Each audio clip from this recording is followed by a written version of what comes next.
Welcome to WinClass. Today, I am going to show you how to use your library. After you log in, you will see the central dashboard on your Tutors portal. On the left, library icon is here.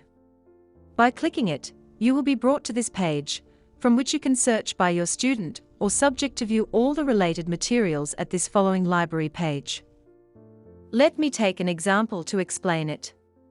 If you upload a test for your student Lily to review a newly learned concept, before Lily downloads the file, the status keeps needs attention and is awaiting her reply.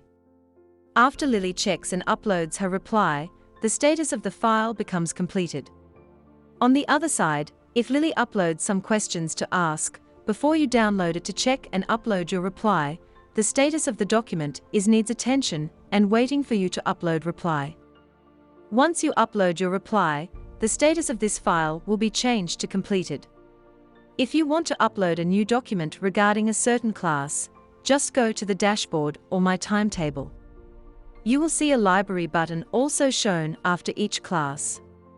Find the class for which you want to provide your student some extra materials, then click the library button allocated with this session. When you come to the library page, click Upload New Document, then choose a file from your local device and upload it. It will then be listed with the other files in your library, which I have explained how the status of the files works. By using our library, materials can be saved for preparation before the class and revision after the class at any time. Your teaching programs can be organized and filed systematically. The students' learning plans will be followed closely. I will show you more information about how to use the Tutors portal in our other videos. You can also visit our website at winclass.com.au. Thanks for watching. See you next time.